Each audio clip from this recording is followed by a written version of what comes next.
Alors pour moi, le lieu d'écriture est avant tout un lieu de lecture. C'est pour ça qu'ici, j'ai à peu près 1 millier de livres, ce qui n'est qu'une petite partie de ma collection des livres, mais c'est suffisant, disons, pour le moment.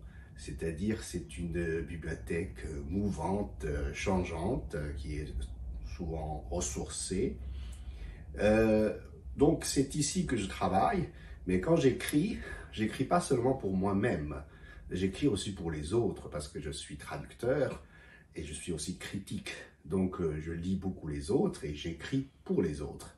Mais en même temps, il y a une particularité, c'est que je vais vous montrer tout à l'heure, c'est qu'ici, j'écris pas seulement avec l'ordinateur, c'est-à-dire à la moderne, mais aussi à l'ancienne, c'est-à-dire avec le pinceau et le papier de riz, où je communique avec les anciens, si j'ose dire, en faisant de la calligraphie.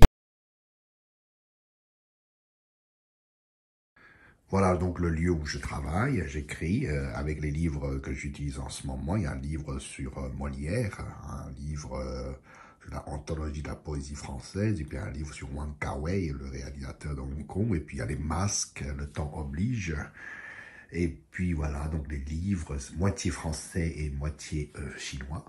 Et puis là, vous avez donc de la calligraphie, des pinceaux, etc. Donc le moderne et l'ancien.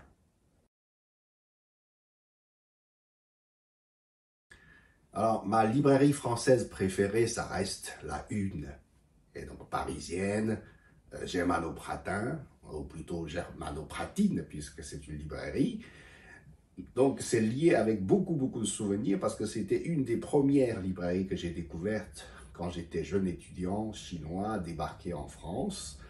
Donc, ça reste une librairie, maintenant que j'y pense, un peu quand même mondaine, hein, parce que c'est, encore une fois, très rive gauche, avec des lecteurs et des passants, ou parfois très pipeaux. Par exemple, on dit que Clinton a été très fervent client de la Une, etc. Mais pour moi, c'était vraiment une fenêtre qui m'a permis de découvrir la culture française de l'époque. Alors, ma librairie chinoise préférée, vous savez, maintenant, il y a beaucoup de librairies chinoises qui sont très chic, très à la mode, très design, où on fait tout, on offre des cafés, c'est très confortable. L'ensemble de la décoration, ça fait penser à des clubs, vous savez.